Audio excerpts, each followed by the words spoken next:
Boa tarde. Tá alto, não tá? Tá alto pra caramba. Oi. Melhorou, agora sim. Dói até em mim. Acho que tá alto ainda, não tá não? Tá? Tá alto ainda, Du. Oi. Melhorou? Melhorou, né? Tá alto ainda? É? Vê aí. Tá, tá bom? Não. É isso. Tá bom, vai. Vamos fazer o nosso evangelho. Instruções dos Espíritos. A lei de amor. O amor resume a doutrina de Jesus inteira, porque é o sentimento por excelência. E os sentimentos são os instintos elevados à altura do progresso feito. Em sua origem, o homem só tem instintos. Quanto mais avançado e corrompido, só tem sensações. Mais instruído e purificado, tem sentimentos. E o ponto delicado do sentimento é o amor. Não o amor no sentido vulgar do termo, mas esse sol interior que condensa e reúne em seu ardente foco todas as aspirações e todas as revelações sobre-humanas. A lei de amor substitui a personalidade pela fusão dos seres. Extingue as misérias sociais. Feliz aquele que, ultrapassando a sua humanidade, ama com amplo amor os seus irmãos em sofrimento. Feliz aquele que ama porque não conhece a miséria da alma nem a dor do corpo. Seus pés são ligeiros e vive como que transportado fora de si mesmo. Quando Jesus pronunciou a divina palavra amor, os povos estremeceram e os mártires, ébrios de esperança, desceram ao circo. Eu vou parar aqui, é enorme a lei do amor, é lindo. E eu acho que é muito interessante. Quando eu abri aqui, eu falei, nossa, porque nesse momento que a gente está vivendo aí de tantos conflitos, que as pessoas brigam por tão pouco, querendo impor o seu pensamento, a sua razão, essa coisa de política, né? A gente vê um monte de gente brigando de forma assim, tão descabida, tão assim. Qual o problema o outro pensar diferente de mim? Deixa ele. Porque quando a gente eleva o nosso sentimento, quando a gente começa a pensar com amor, eu respeito o outro. Qual o problema? É responsabilidade de cada um a sua escolha. Então, cada um que escolha. Agora, tem famílias brigando, tem pessoas, amigos desfazendo. Eu vi uma vez alguma publicação no seu Facebook, diz agora quem é não sei o quê, que eu já vou bloquear agora. Pra que isso? Isso é intolerância. E isso que gera guerra. Isso não gera nenhum tipo de benefício para ninguém. Porque depois tudo passa e aí você ainda paga um mico desse, porque eu acho ridículo. Essas coisas, essas brigas, só mostra a infantilidade que a gente tem. Como a gente ainda não entendeu o que é essa lei do amor, que é respeitar, que é amar acima disso tudo. Deixa ele ser quem ele quer, escolher o que ele quer. E eu acho que a gente tem que pensar muito nessa fase que a gente tá, nisso, no amor. Eu não tô nem aí em quem o outro vai votar, não interessa. Eu vou atrás do que eu acredito. E cada um que seja feliz com aquilo que escolheu. Brigar, causar constrangimentos, brigas. Uma amiga minha falou que a família dela estava se quebrando por causa de briga, ou por causa disso. Como assim? Sem tolerância. E a intolerância leva o quê? A guerra e todas as coisas ruins que a gente já viu. Não cabe mais pra gente. A gente aqui, ainda mais a gente estudando, a gente vê a importância de sermos tolerantes, de sabermos entender cada um a sua escolha. Porque cada um vai responder por ela, né? Então, eu acho que é por aí. E a gente precisa amar ao próximo, mesmo ele não concordando comigo, sendo diferente, agindo de forma diferente. Sempre, sempre isso. Porque aí a gente vive em harmonia. E é isso que é importante, a gente aprender a viver em harmonia. Então vamos fazer a nossa prece. Jesus, Mestre querido, amado, pedimos neste momento que envolva cada um de nós, que nos abra consciência, que nos ajude a compreender as palavras do nosso irmão André Luiz, pedindo também que aqui ele esteja conosco, nos ajudando a compreender, para levarmos para a nossa vida essas lições. Agradecendo, Senhor, essa oportunidade bendita de aqui estarmos. Graças a Deus. Bom, vamos lá, vamos acabar esse capítulo. Capítulo 9, a gente está ainda. Todo mundo leu o capítulo 9? Vocês viram como ele é intenso? Hoje não tem Glória, gente. Glória não vem. Glória só vem à noite. Acho que ela vai dar palestra. Acho que é isso. Vamos, peraí, agora a gente tem que ir lá para a parte que a gente estava.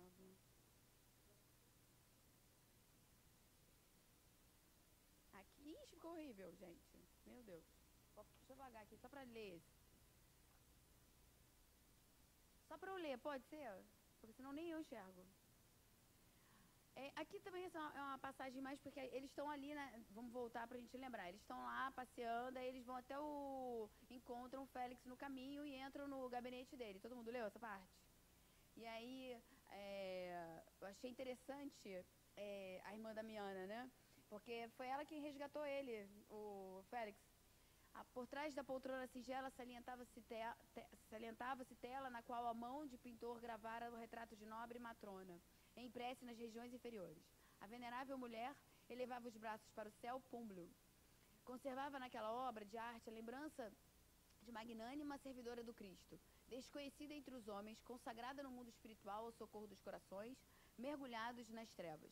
Visitava as furnas de expiações pungentes, às vezes sozinha, e de outras acompanhada por equipes de colaboradores, amparando, reconfortando.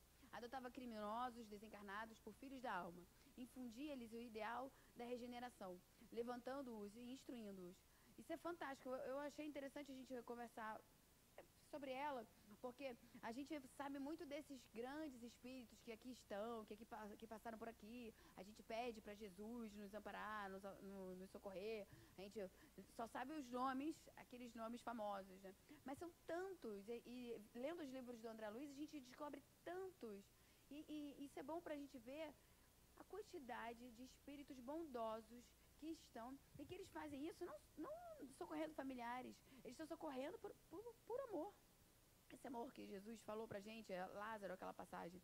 E isso é maravilhoso. E todo esse trabalho que a espiritualidade, você vê, ele, o Félix, ele foi socorrido por ela, anos atrás, eu não lembro quantos anos, ele fala ali, né, quantos anos atrás, mais ou menos, uns 80 anos, né?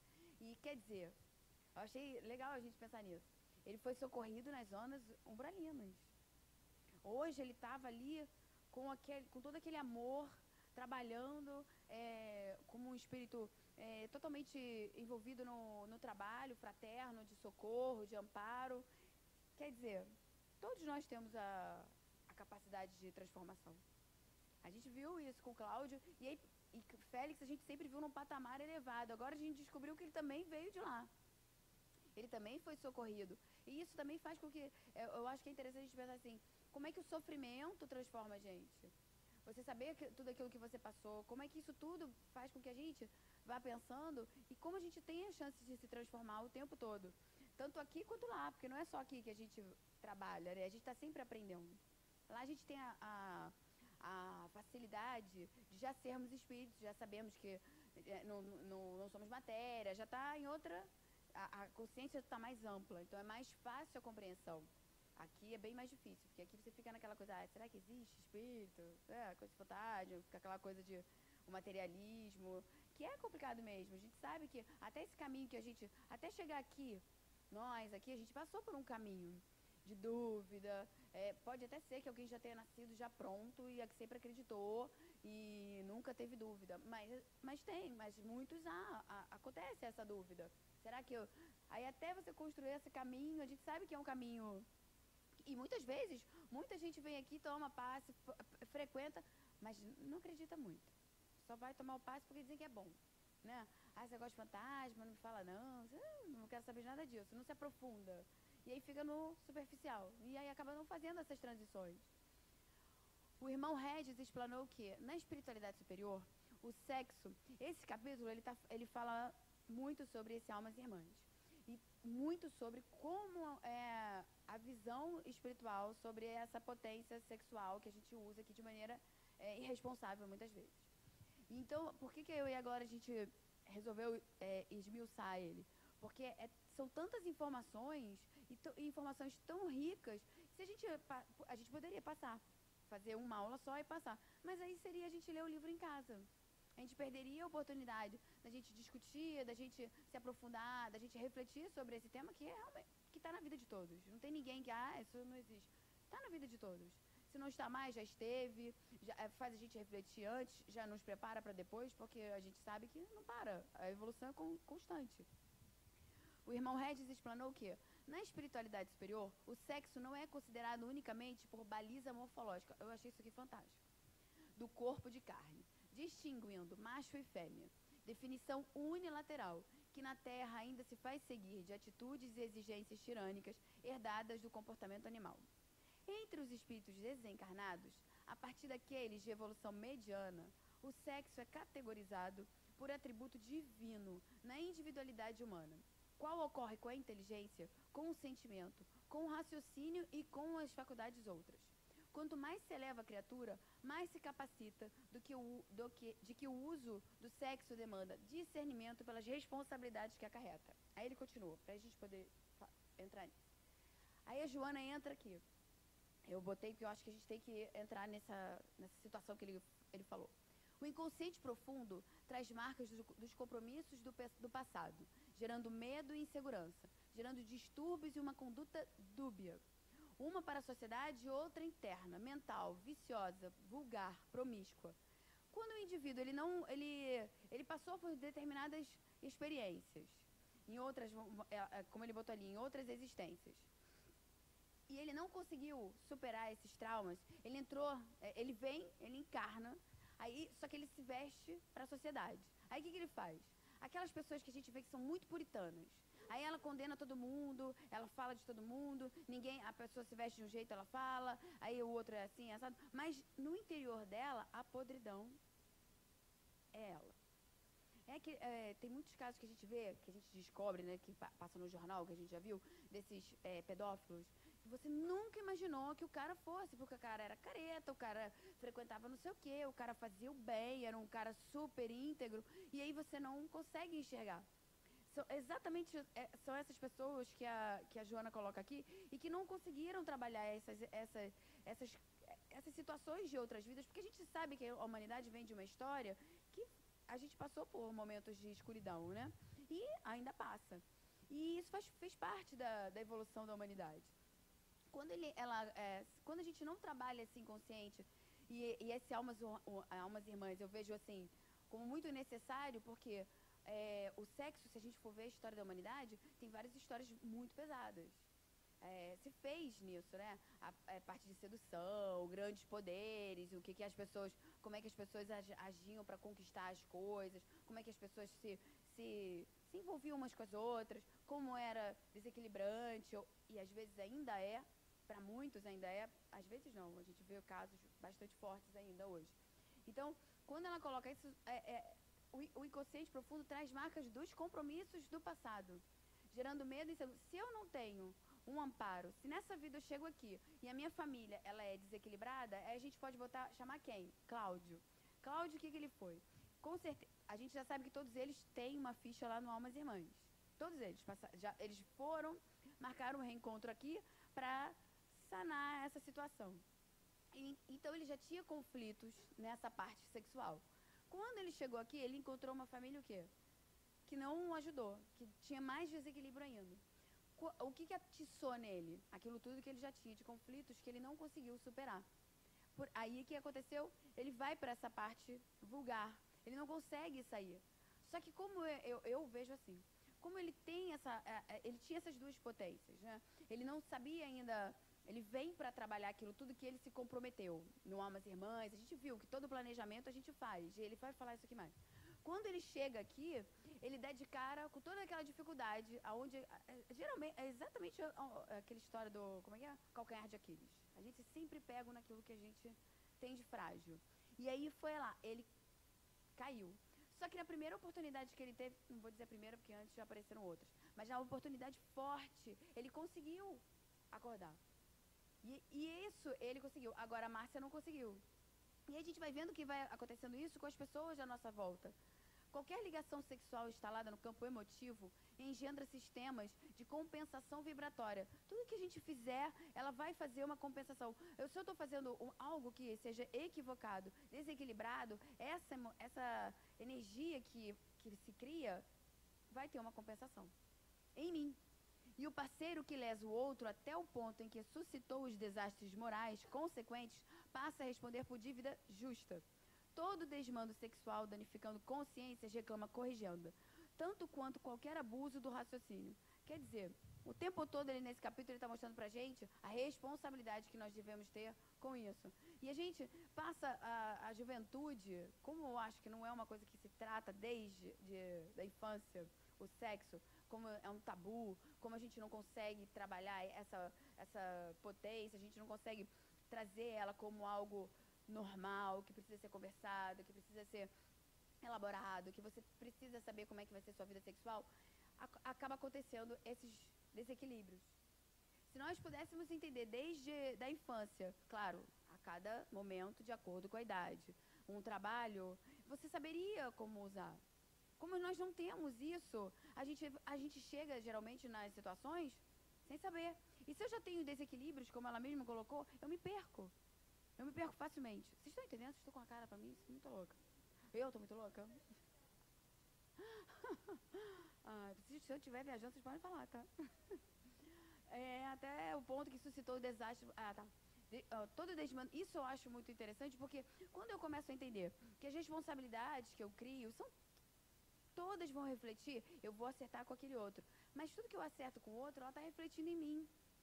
Então, eu preciso ser muito consciente de todas as atitudes que eu tenho. E são todas. Qualquer pensamento, emoção, palavra, tudo que eu jogo para fora, eu só penso. Porque a gente já sabe que quando eu penso, eu crio. Tá tudo aqui em volta de mim. E eu estou jogando para o universo aquela força. Você imagina eu que vivo em pensamentos vulgares, promíscuos. O que eu estou fazendo em volta de mim? O que eu estou atraindo para mim? Só isso. Então, se eu já tenho alguma facilidade para esse lado, que a Joana coloca assim, se a pessoa descamba, e é exatamente isso. Se eu descambo para esse lado, se eu já tenho essa facilidade e eu continuo com isso, eu consigo fazer com que os meus pensamentos... uma vez eu vi um cara falando assim, não tem como um homem olhar para uma mulher e não desejar se ela for bonita. Por quê? Você pode olhar para a mulher e achar ela bonita. Porque eu acho. Eu gosto de olhar uma pessoa bonita e falar, nossa, que lindo. Mas eu não preciso olhar para ela achando que ela é ai, meu Deus. Isso não precisa. Isso é desequilíbrio. Isso é desequilíbrio. Não é não. É desequilíbrio. Você não poder olhar para o belo e achar ele belo, querer ele, é desequilíbrio. E aí você tem que fazer o quê? Por que eu sinto sempre essa força? Por que isso... A gente não costuma fazer isso. Primeiro que se eu digo isso aqui e você não entende, você leva pra você assim. Se você olhar pro belo e sentir alguma coisa, você já fala, você fez errado, não posso. Não é isso. Se eu sinto esse desejo, se eu sinto essa emoção e isso me dá alguma aflição, eu tenho que pensar por quê. Porque sempre que eu vejo uma mulher bonita, eu sinto isso. Um homem bonito, eu sinto isso. O que isso me motiva? Quais são os sentimentos? O que está mexendo dentro de mim? Aí, o que eu começo a fazer? Eu começo a tornar consciente as minhas emoções e começo a trabalhar elas. Não me deixo mais me pegar por elas. Eu começo a ser eu quem comando. Toda vez que ela vier, eu vou parar e pensar. Aí, até você começa a se achar ridículo. Você vai começar, peraí, realmente, é muito bonito, mas e aí? É muito bonita. Isso a gente precisa entender, porque quando a gente faz isso, a gente começa a refletir sobre as nossas emoções. E isso eu falei na parte do homem, da mulher, mas isso em tudo. No desejo de você querer as coisas dos outros, na inveja, no ciúme. Em qualquer emoção que ela apareça pra gente, a gente precisa dar a voz pra ela. Pra eu entender, eu tenho que vê-la. Se eu nego, se eu digo, isso é feio, eu não quero, ela fica ali, quietinha. No momento que você menos esperar, ela te pega e te joga no chão. E aí é a hora que você, muitas vezes, cai em desequilíbrio, cai em depressão, cai nessas doenças, que são doenças, que é só da ignorância de nós mesmos. A gente não quer olhar que nós temos coisas que ainda não são perfeitas dentro de nós. Mas isso é tão natural. A gente vê o Neves, como ele caiu. E ele só caiu mesmo porque ele não imaginava que ele podia cair. O André Luiz, ele vai pra casa dele, ele encontra a mulher com outro homem, na hora ele cai, ele vai lá embaixo, mas ele consegue levantar. Através dele mesmo. Por quê? Ele já estava mais consciente do que o Neves. E olha, ele tinha bem menos tempo que o Neves naquela época, porque foi pouco tempo que ele foi na casa dele, né? O André Luiz. Foi no nosso lar, tinha pouquíssimo tempo de desencarne, não tinha tanto tempo assim. O Neves estava com um maior tempão, super preparado, super trabalhador. Por isso que a gente tem que olhar assim, todas, a menor emoção que nós temos, aquela que é, isso é demais, mas pode vir a ser. Observa, ilumina ela, conversa com ela. A gente fica parecendo doido, mas não. É porque eu tô sentindo isso. Gente, fiquei com inveja. Ai, eu queria ter aquela parada. Queria. Pô, ai, eu queria ter viajado. Aí você começa a pensar, mas e aí? Começa você a refletir. Você queria, por que você não vai? Ah, porque você não pode agora? Então por que você não constrói para você ir? Você não precisa ter inveja do outro se você pode construir, se você pode fazer algo diferente. E aí você vai tirando aquela emoção pesada, negativa, ela vai se transformando em algo que te dá força para andar para frente, em vez de te jogar para baixo, em vez de te destruir. Eu acho que toda essa consciência que eles trazem pra gente, André descortinando esse mundo, e trazendo todas essas consciências pra gente ver, Joana trazendo assim de forma psicológica, é para que a gente saia da zona de conforto da ignorância. Porque é uma zona de conforto. Eu não sei, então não tem problema. Eu não sabia, então eu não assumo a responsabilidade. Aí vem esse livro é sensacional, Vida e Sexo. Nunca lesaremos a outrem sem lesar a nós mesmos. Porque olha só, eu faço com o outro, o primeiro a ser atingido sou eu mesmo. Porque a gente tem as leis morais dentro de nós. Elas estão, a gente foi criado com elas. Então tudo que eu fizer de mal, por mais que eu me faça de ignorante, eu não tenho culpa. Não carrego culpa. Eu sou uma pessoa sem culpa. Uma vez eu conversava com uma amiga, ela assim, não me arrependo de nada, eu não tenho culpa de nada. Eu falei, sério, você não sente culpa? Você não se sente assim, tipo, feio o que você fez, errada? Não, nem um pouco, não acho que foi, não sei, não tenho culpa. Aí eu falei, gente, que ela é doida, doente. Aí depois eu falei assim, não, ela é ignorante, não é ignorância, é uma forma de fugir de enfrentar. E aí a gente vai colocando as coisas, vai escamoteando as emoções, dizendo que não, eu nem sabia, eu não tenho culpa, não foi tão errado assim. Ah, aquilo não era bem daquele jeito. Mas quem foi que, na sua consciência, está lá certinho, a lei de cada situação? Quem que vai cobrar de você quando você desencarnar? Deus vai estar lá no portão perguntando com a ficha. Você fez isso, fez aquilo? Não. Vão te sentar em frente a uma tela e vão passar para você todo o seu filminho lá da sua vida. Aí você que achava que você era boa a vida inteira, vai ver você fazendo coisas assim que você... Gente, eu não sabia que isso era feio, que isso era errado, ou que eu estava equivocada nesse momento, ou que nem sabia que eu tinha feito isso. Aí você começa a se envergonhar, é você que começa a querer acertar essas pendências que a gente deixou com a gente. E aí nesse capítulo ele fala, né, que toda a trajetória, essa galera que está lá, geralmente eles estão todos interligados e nascem nas mesmas famílias, se tornam um núcleo familiar ali de reacerto, não, bom, obrigada, reajuste, era isso que eu queria falar. Vaticinou que a terra, a pouco e pouco, renovará princípios. Isso eu achei fantástico. Porque ao mesmo tempo que ele deixa, é um capítulo intenso, pesado, ele vai mostrando as mudanças que vão ocorrer. Pouco a pouco renovará princípios e conceitos, diretriz e legislação em matéria de sexo, sob a inspiração da ciência, que situará o problema das relações sexuais no lugar que lhe é próprio. Quer dizer, a gente está caminhando. Isso tudo vai mudar. Conforme a gente vai evoluindo, as nossas necessidades, a nossa forma de pensar, ele fala sobre homossexualismo, ele fala sobre... É fantástico. Na crosta planetária, os temas sexuais são levados em conta na base dos sinais físicos, que diferenciam o homem da mulher e vice-versa. No entanto, ponderou que isso não define a realidade integral. Porquanto, isso é ótimo, regendo esses marcos, permanece um espírito imortal, com idade, às vezes multimilenária, encerrando consigo a soma de experiências complexas, o que obriga a própria ciência terrena a proclamar pressentemente que masculinidade e feminilidade totais são inexistentes na personalidade humana, do ponto de vista psicológico. Porque nós todos já sabemos que espírito não tem sexo. Nós vamos viver exatamente as necessidades a cada situação que eu precisar. Se eu precisar trabalhar a minha potência mais de racional, força, determinação, de repente eu venho sendo um homem. Se eu preciso trabalhar a minha sensibilidade, as potências de amorosidade, venho como mulher. Isso não é o errado, no livro dos Espíritos, olha como é que ele coloca.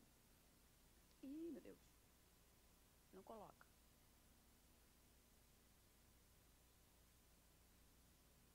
Ainda não está no livro dos Espíritos. Vou ler isso aqui pra gente ir. Homens e mulheres em espírito apresentam certa percentagem mais ou menos elevada de característicos viris e feminis. A gente viu isso em Jung trabalha isso, ânima e ânimos, em cada indivíduo, o que não assegura a possibilidade de comportamento íntimo para todos, segundo a conceituação de normalidade que a maioria dos homens estabeleceu para o meio social. Porque a gente acha que é homem e mulher. É assim que a gente vê. Aí veio no Livro dos Espíritos, e no Livro dos Espíritos tem tudo. Tem tudo. Se a gente estudasse tentando compreender e assimilar e levar para a nossa vida, a gente já tinha se libertado de preconceito, de tudo. Porque a gente entenderia muito as coisas todas que estão acontecendo, que já aconteceram e que estão acontecendo o tempo todo na nossa existência. Quando errante, que prefere o espírito? Encarnar no corpo de um homem ou no de uma mulher? Isso pouco lhe importa. O que o guia na escolha são as provas por que haja de passar. Eu já falei pro Marcelo que na próxima vida eu vou vir homem e ele vai vir mulher. A gente tem que viver essa potência trocada. Falei.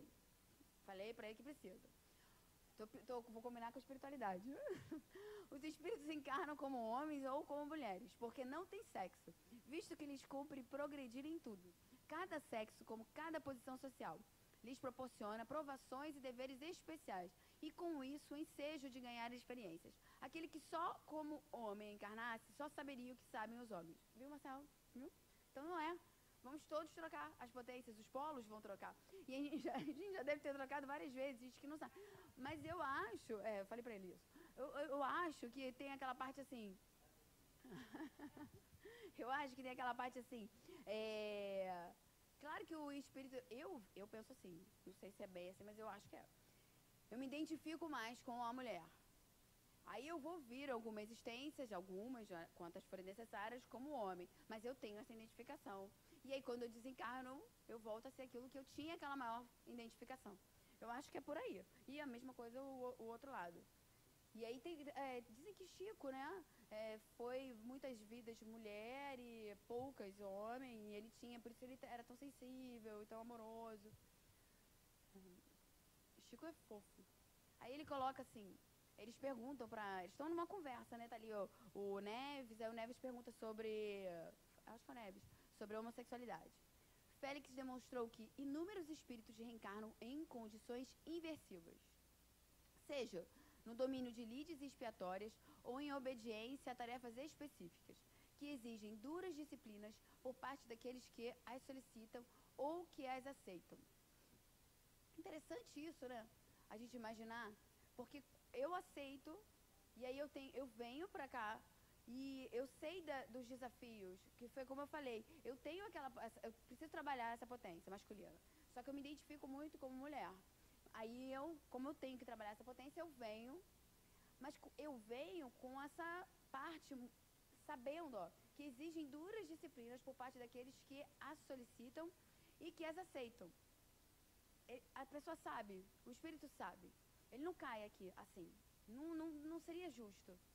Referiu ainda que homens e mulheres podem nascer homossexuais ou intersexos, como são suscetíveis de retomar o veículo físico na condição de mutilados ou inibidos em certos campos de manifestação, aditando que a alma reencarna nessa ou naquela circunstância, isso a gente já sabe, para melhorar ou aperfeiçoar-se, nunca sob a destinação do mal. A gente sabe que tudo que nos acontece, qualquer situação que a gente enfrente na nossa existência, necessidade do nosso espírito. Então, alguma mutilação, foi uma necessidade. Então, porque a gente já sabe que nada é por acaso. E sempre acontece para o nosso bem. Para a nossa... É um acerto conosco. E aí, eu achei essa parte muito... Quando ele coloca assim... Aqui ele ainda... Não, Joana. O fato de alguém amar... Porque a gente tem esse conflito, né? O que a gente pensa sobre isso? Sobre a homossexualidade? Como é que a gente vê a homossexualidade? A gente aceita, a gente não aceita? Hoje em dia, eles não tem mais essa, aceita ou não aceita. Tem que aceitar. Tá aí. Em todos os lugares. São pessoas, somos todos iguais. Não somos todos iguais? Não somos todos irmãos? Não pode haver diferença.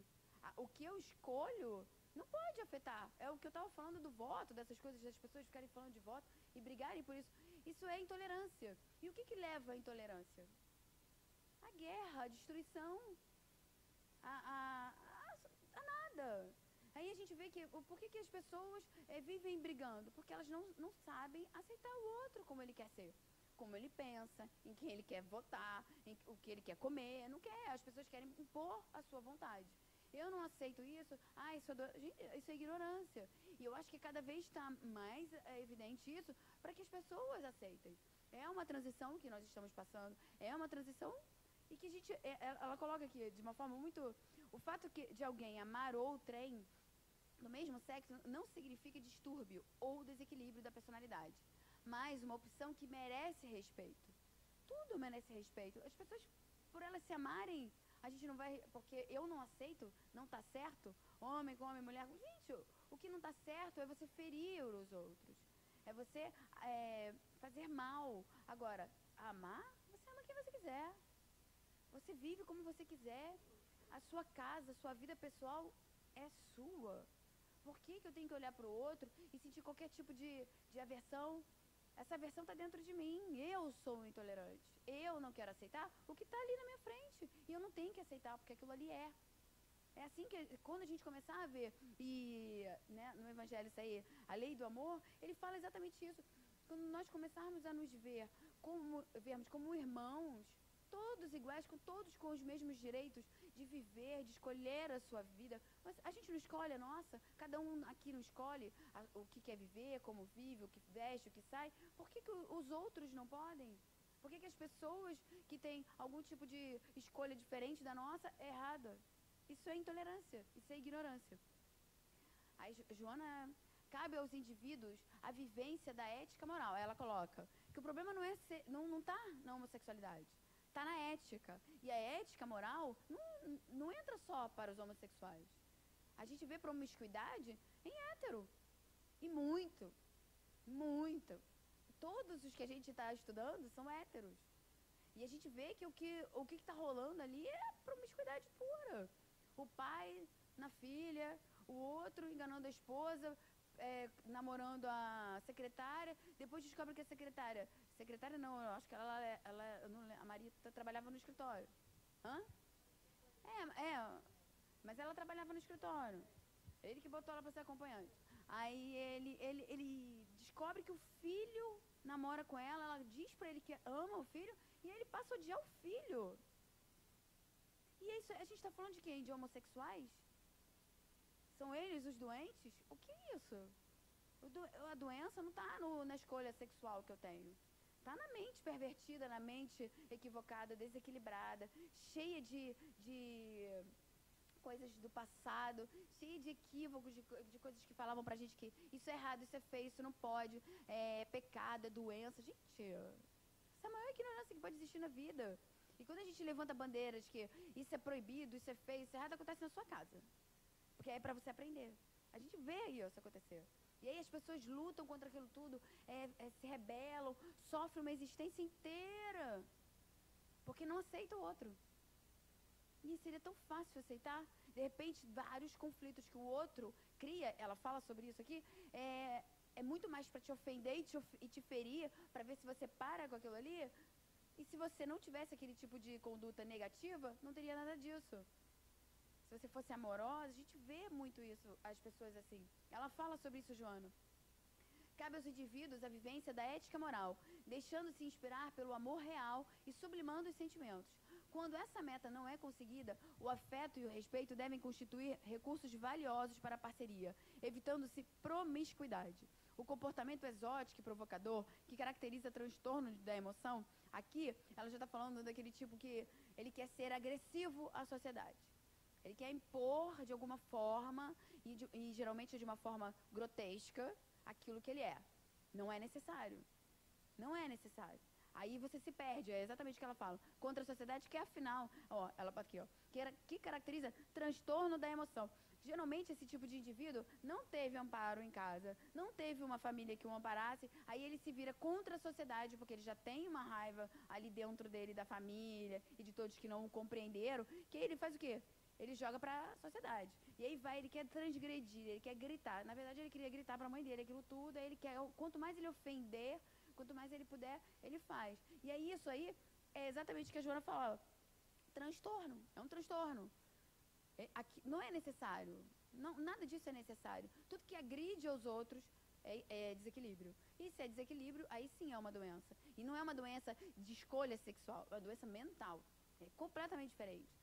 No sentido de desequilíbrio. Está com conflito. Precisa trabalhar. Precisa ir na terapia. Precisa ir em busca de algum tratamento. No sentido de se equilibrar com ele mesmo. De entender por que aquela raiva toda. E eu penso assim, ao mesmo tempo também dá para entender alguns com muita raiva, porque tem uns que sofrem muito. Não consegue colocar tudo que... não encontram suporte na família, não encontram suporte nenhum na sociedade, são rechaçados. É bem complicado.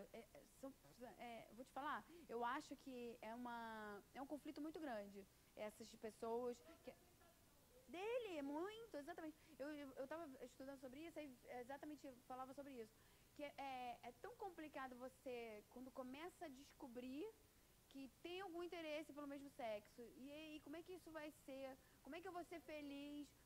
Então eu não vou ser feliz nunca, porque eu vou ter que me vestir com uma capa de hétero, porque senão as pessoas vão falar o quê? Porque o medo tem. Por mais que a gente fale hoje, se fale muito, existe muito. A gente vê que antigamente tinham muitos... Eu lembro que quando começou a ter esse movimento mais forte, vários homens casados, com muito tempo de casamento, se separando, e aí tendo outro, casando com outro homem, e assim, da mulher nunca imaginar que o cara era gay.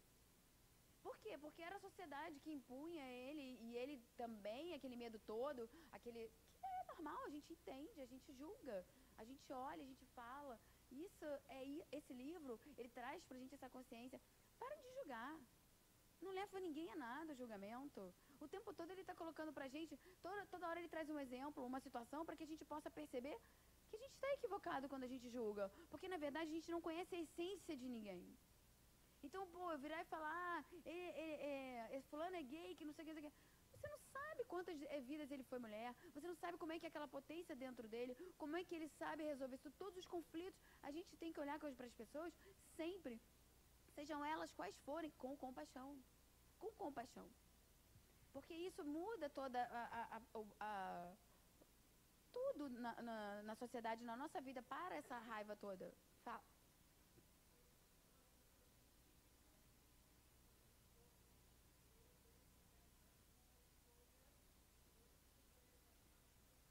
Sim. Uhum.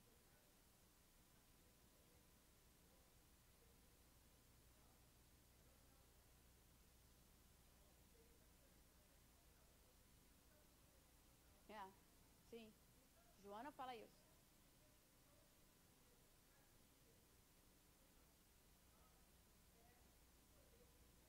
É, exato. Isso é engraçado, né? É aquela coisa da gente julgar. Eu não sei o que se passa dentro do outro, mas eu rotulo. Eu falo. Eu digo, porque de acordo com o quê? Com o que eu acredito, com o que disseram pra mim, com o que eu formei que era normal. Ele fala isso o tempo todo nesse capítulo, não sei se vocês atentaram pra isso. Normalidade dentro daquilo que as pessoas acham que é normal. O que é ser normal? O que é ser normal? Porque senão a gente fica naquele campo de achar que normal é homem, mulher, é isso. Mas será que é só isso? A gente não sabe. A gente está caminhando para... A gente sabe que, se a gente olhar para a história da humanidade lá atrás, casos homossexuais é desde os romanos e antes.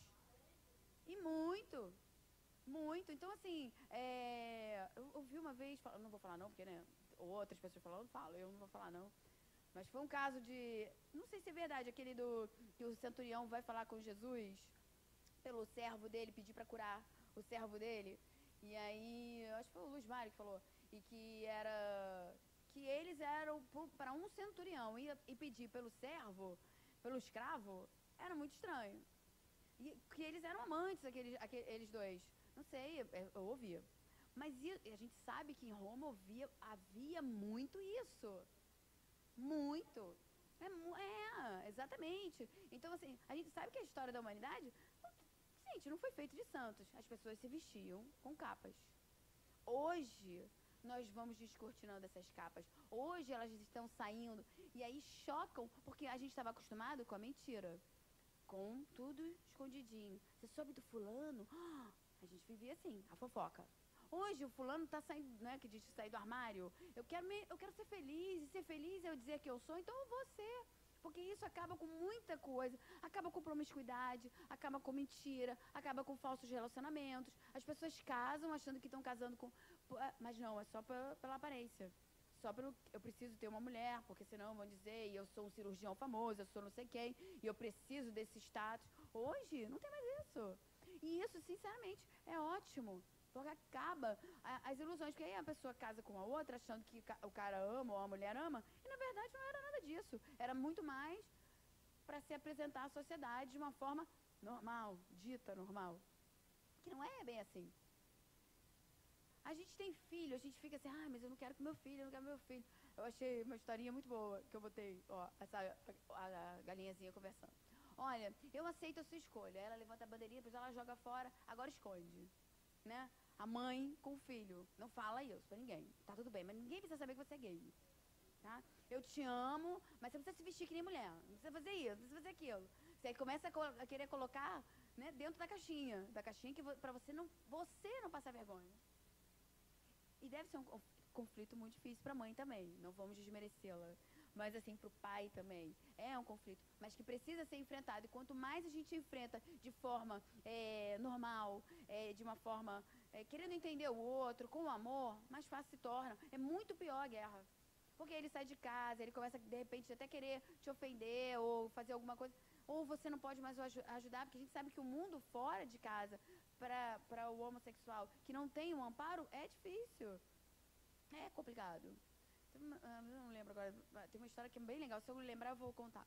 Aí ele pergunta assim, preconceito. Félix diz que os homens não podem efetivamente alterar de chofre as leis morais em que se regem. É normal, o que ele está querendo dizer é que a gente tem isso dentro de nós. Essas coisas do homem, da mulher, do certinho, casar homem com mulher. E essas coisas não se alteram assim rapidamente, sob pena de precipitar a humanidade na dissolução, entendendo-se que os espíritos ainda ignorantes ou animalizados, por enquanto em maioria no seio de todas as nações terrestres, estão invariavelmente decididos a usurpar liberalidades prematuras.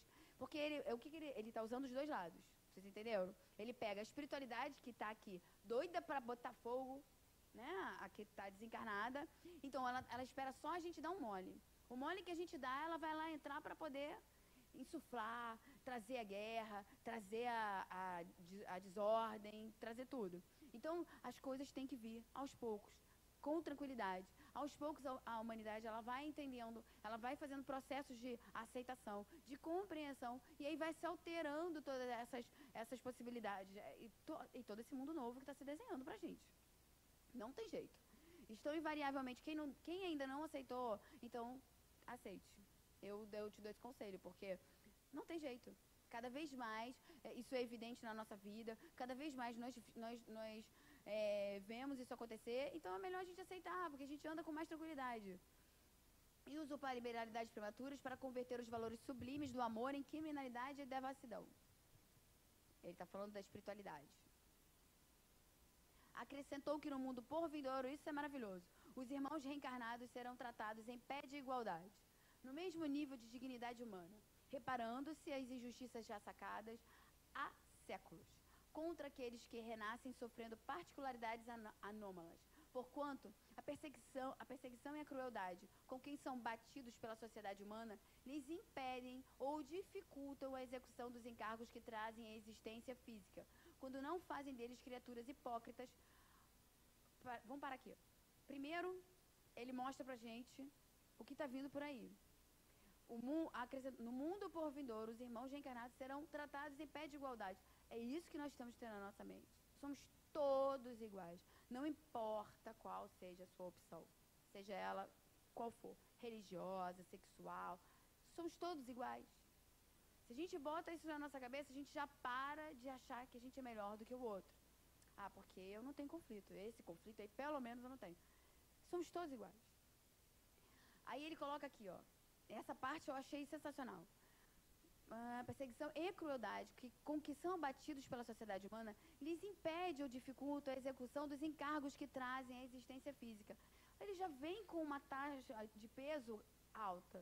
Aí a gente vem com a nossa crueldade, com a nossa ignorância, dificulta ainda mais que eles consigam ultrapassar aquilo tudo que eles se comprometeram, fazendo muitas vezes que essas criaturas hipócritas, com necessidade de mentir incessantemente para viver sob o sol da bondade divina, que foi onde eu falei, aquelas pessoas que colocam máscaras. Eu sou homossexual, mas eu não posso dizer, porque se eu disser, não é nada disso que eu quero, então eu vou mentir, vou viver promiscuamente tudo aquilo que eu gosto, vou casar, vou ficar aqui bonitinho para a sociedade, mas vou viver aquilo tudo que eu gosto de verdade, porque senão eu não vivo.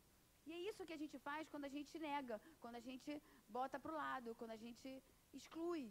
A exclusão faz com que a pessoa vá para a escuridão, para que ela não sofra. Por isso que a gente precisa entender cada vez mais. No livro Encontro com a Paz e a Saúde, a Joana dá um capítulo só sobre isso. Só sobre a parte da homossexualidade, a parte da gente compreender essas potências. Ela fala muito, é muito bom esse capítulo. Aí eles continuam conversando, e aí Félix fala das irmãs. Eu achei sensacional essa parte. Olha como é que a gente vai reencontrar as pessoas. Sara e Priscila eram irmãs de Beatriz, já estavam desencarnadas, só que foi a Glória. A Glória que achou essa foto, achei sensacional. Ela já estava desencarnada há bastante tempo. Notificou o Félix que, a princípio, ele morava junto de colaboradores afeiçoados. No entanto, nos anos últimos, conseguira que as duas manas, servindo em outros setores, se transferissem para o Almas Irmãs, a fim de trabalharem juntos. Vocês entenderam aqui? Olha só, ele faz parte da mesma família que elas. Ele está mostrando isso. E elas estavam em outro setor. Ele conseguiu trazer elas para aquele ali para já organizar todo o planejamento reencarnatório. Isso é fantástico. A gente pode perder tempo nessa existência? Imagina quanto tempo você não parou lá, não passou lá, organizando, esperando aquela pessoa desencarnar, passar um tempo para poder reencarnar e te encontrar aqui. Aí você vem aqui e fala, eu não quero nem olhar para a cara dessa pessoa. Eu não quero nunca mais. Ah, não, essa pessoa é chata, isso é um karma na minha vida. Se você vê assim, trabalha logo. Resolve. E resolver uma situação com uma pessoa, não é você levar ela para sua casa e ter que carregar ela todo dia. Não é. É você não ter conflitos com ela. Ela pode ser a pessoa pior do mundo, ela pode aprontar com você, fazer um monte, mas ela não te afeta. Quando ela não te afetar mais, você conseguir sublimar o que ela faz em cima de você, e não é aceitar tudo o que ela faz. Não é isso. É diferente. Quando você vê, você tem um familiar que ele é difícil e... Como assim? A indiferença da família? Entendi.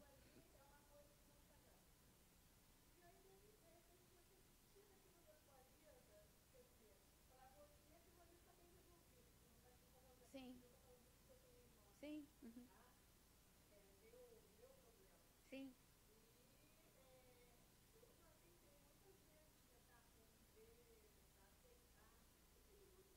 Sim.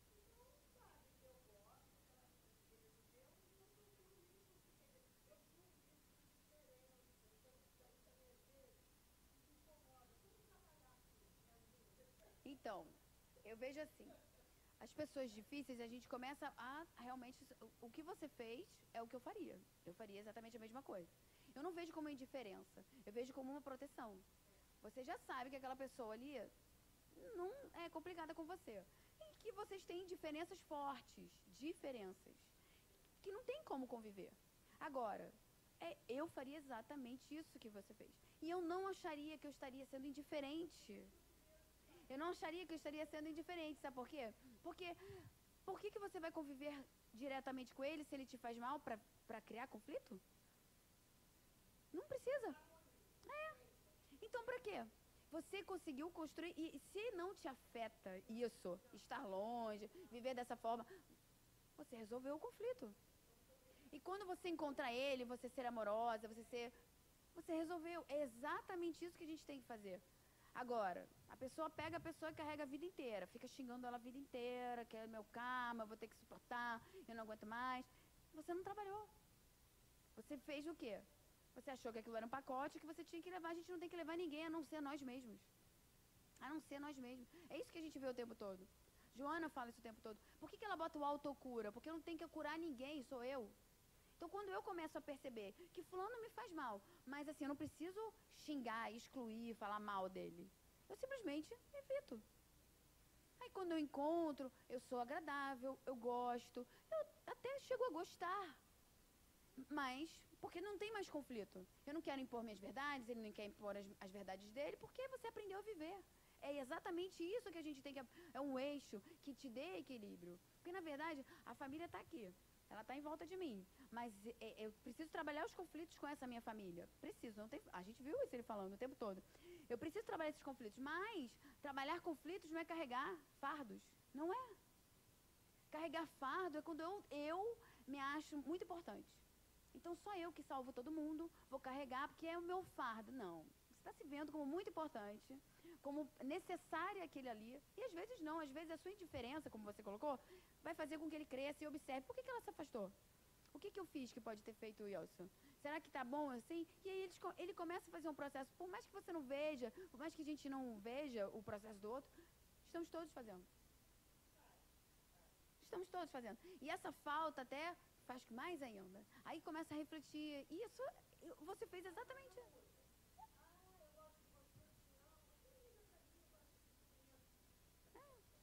Mas muda. Pouquinho, pouquinho, de repente acontece uma coisa muito forte, aí muda. A gente viu o Cláudio. O Cláudio demorou, mas foi uma pancada só. Nenhuma ovelha se perderá. Ele também não vai se perder. Imagina, mas foi ótimo. É exatamente isso que a gente precisa fazer. E eu li isso aqui todo. Aqui. A fim de trabalharem juntos, preparando o futuro, remanesciam os 3 de família, cujos membros, em quase todo o conjunto, se achavam novamente domiciliados na esfera física. Estava todo mundo encarnado. Todo mundo estava encarnado, estavam eles 3 lá, e mais a Beatriz, né? Ela, o Félix também, botei 3 o Félix, e a Beatriz. E agora tinha a Marita, mas a Marita, eu não sei se está no mesmo núcleo. Ele deve estar, deve estar. Vamos passar. A gente demora um pouco, ele fica com preguiça. Ai. Aí eles falam, não, eu acho que pulou um. Não, não, é a Marita primeiro que a Beatriz. Aí eles falam da Marita, que eles estão ali conversando, né? O Félix, o Neves, esqueci o nome dele agora. Tinha Regis? Acho que é Regis. Todos eles estão conversando ali entre eles, mostrando almas irmãs, aí começa a conversar. E aí a gente lembra que eles foram para lá para encontrar a Marita e a dona Beatriz. E aí eles falam de Marita. Félix fala que ela está bem, que ela está ali, mas não deixa eles encontrarem. Se encontrava naquele mesmo sítio, internada num parque destinado a convalescentes, não nos encorajou o impulso de revê-la assim de imediato, a face de achar-se bastante traumatizada, conquanto tranquila. A forma como ela desencarnou foi forte. Muito jovem, todo aquilo, e não só o desencarne, né? O processo que levou ao desencarne foi aqueles últimos meses. Aliás, eu acho que nunca foi fácil a vida dela, coitada. A desencarnação precoce foi até bom, né? É. Não. Olha só, ela tomou os remédios e ela teve, mas não aconteceu. Ela não tirou a vida dela. E isso foi ele fala isso. Isso foi toda a diferença para esse momento. E você lembra quando ela disse, antes do desencarne, ela aceita o pedido de perdão do pai? Aquilo ali também fez toda a diferença para que ela não fosse para nenhuma situação, porque ela entrou ela começou a entrar nos pensamentos do Nogueira. Ela começou a entrar nele ali, lembra? Que ela foi conectando, que ele fica com raiva e vai atrás da Marina. Ela começa a entrar naqueles pensamentos ruins de vítima. E aí o que acontece? Só que ela sai, porque o Cláudio está tão fixo no evangelho, né? Ele está ali no evangelho, pensando no evangelho, pedindo perdão. E ela toma o passe direto, que aqueles amigos dele vão lá, Salomão, né? Vai lá, dá passe nela. Aquilo tudo foi um processo, e vamos combinar que ela não era uma menina perdida. Ela não era uma menina desequilibrada, ela era uma menina solitária, que teve uma vida muito difícil e ela tinha uma tristeza muito grande dentro dela, inexplicável, a gente entende esse processo dela, mas não era uma menina má, não era uma menina promíscua, ela não era perdida, nada disso. Por isso que eu acho que ela teve não morreu pelos remédios, eles agiram, né? Deram remédio conseguiram fazer com que o Salomão desse remedinhos para ela dormir, eles conseguiram fazer isso. Mas, assim, ela tinha muito merecimento. a Marita. Muito, com certeza. Tudo que aconteceu com ela era merecimento. E a gente já sabe que eles todos tinham um suporte por trás muito forte, muito grande, né? É uma equipe imensa. Olha só, isso é fantástico. Cada um de vocês aqui, cada um de nós, temos isso. Não é dádiva da Marita, porque a Marina também tem, porque o Cláudio também, o Cláudio fazia coisas, né? Bem, bem equivocadas. O Neves, todo mundo, nós todos temos. Nós todos. Então, quando você se sentir sozinho, abandonado, lembra dessa história. Lembra só do que é Félix, é André Luiz, Régio, fora os outros que vêm, aparecem para dar o suporte quando eles não podem estar. Gente, a gente nunca está sozinho, em momento algum. Nenhum momento. Ainda mais quando você faz assim, meu Deus, me ajuda. Aí, pronto. Aí, vem, eu te pego no colo. Isso é maravilhoso. Por isso a gente tem que estar com essa intenção na nossa mente. Aí, aqui, a desencarnação precoce acarretara-lhe prejuízos. Ele, porém, rogara de orientadores amigos as possíveis concessões, a fim de que fosse reposta com urgência no ambiente familiar do Rio. Eu achei isso fantástico. É compulsório, ela vai encarnar rapidinho. De modo, no ambiente familiar do Rio, no mesmo ambiente, na mesma família. Não sei se alguém já chegou ao fim do livro, né? Fantástico. De modo que se não perdesse... Aqui não dá, né? Você vai ler, passou. De modo que se não se perdesse medidas em andamento para o resgate do pretérito. Porque, olha só, eles tinham todo um planejamento, era para ter sido concretizado, não foi concretizado, eles já estão dando um jeito. Olha como é que é. Mesmo que você se perca, depois eles vão tentar consertar com aquele seu erro e te dar mais uma oportunidade. É exatamente o que está acontecendo agora. O decesso prematuro representa fundo golpe no programa estabelecido ali no Almas Irmãs anos antes. Gente, profundo golpe no programa estabelecido anos atrás. Eles todos estavam juntos, tudo foi organizado. Alguém já leu, lá vai eu de novo, Ivone? No início ou no fim, geralmente, não lembro agora, tem todo o processo, quem vai se encontrar com quem, como é que foi o desencarne, não sei o que, blá, blá, blá. É fantástico. É maravilhoso. A minha irmã estava aquele dia, estava com o livro, falei, acaba de ler, por favor. É maravilhoso. Meu Deus do céu. É tudo. A Ivone é sensacional. É por isso que eu sempre falo, porque ela é tenso, né? É porque a gente bota aquela memórias de um suicida. Meu Deus, com certeza a gente já foi um dia, né? Porque, pô... peraí, aí. Eu tenho que acabar, senão a Glória vai matar. Beatriz, aí eles falam da Marita e agora a gente vai pra Beatriz. Remoçaram nos olhos o clarão juvenil, todos nos reforçavam. Isso é muito maneiro, quando você chega lá, você precisa de botox, gente, olha que maravilha. Volta tudo, você fica lá, linda, linda, livre, leve e solta. Todos nós esforçávamos, depende da sua cabeça, né? Leve e solta, só a sua cabeça. Todos nós nos esforçávamos por induzi-la a esquecimento construtivo. Entretanto, mesmo assim, adivinhando-nos na fase terminal do reencontro, aquele coração generoso de mulher não deixou de se patentear, lembrando a Neves que, até aquele momento, ainda não obtivera qualquer notícia da mãezinha. Todo mundo lembra da mãezinha? A mãezinha está perdida pelo umbral, né? Vocês lembram no início, falando da mãe dela, que tinha desencarnado antes de Neves, não foi? E aí estava completamente perdida lá no que ela gostava. E aí ninguém podia falar isso pra ela, né? Porque ela não tinha ainda para entender isso. Tantos anos antes, como também rogava para que as circunstâncias a favorecessem como uma visita à casa que ficara na terra. Porque imagina só, quem aqui não vai querer ver a sua casa? A sua família. Deixou todo mundo lá, você vai querer. Ela tá super certa em querer vir, né? Eu ia querer ver como é que tá os meninos, como é que ficou tudo. E agora? No Memórias de Suicídio é fortíssimo isso. Nossa, é muito forte. Quem não leu, leia também, com o Evangelho do lado, quem não estiver preparado, porque é uma pancada. Acreditava ter sido no mundo, a Beatriz, acreditava ter sido no mundo imensamente feliz, entre as mulheres mais felizes, ao lado, mas ela foi, isso é que eu penso, ela foi, ao lado de um esposo que, na apreciação dela, era dos companheiros mais leais do mundo, mais ou menos, e pai do melhor dos filhos. Essa parte cada um vê o mundo com seus olhos. É aquela história, né? O que os olhos não veem, o coração não sente. Só que ela vai ver, né? Neves confortou-a, propiciando-lhe esperanças, refletir na transformação do amigo que aprendera a colocar o amor por cima, isso é fantástico, por cima das mágoas recalcadas, e a endereçar afetuoso sorriso para a família, confiante e adiando a verdade para o momento oportuno. Porque ela estava naquela fase, né, ela tinha uma compreensão, ela tinha esse entendimento, por isso foi tão fácil para a Beatriz, por isso que foi fácil ela também se rejuvenescer, ela ficar bem mais do que a Marita. A Marita, ela entrou num processo ali de tristeza.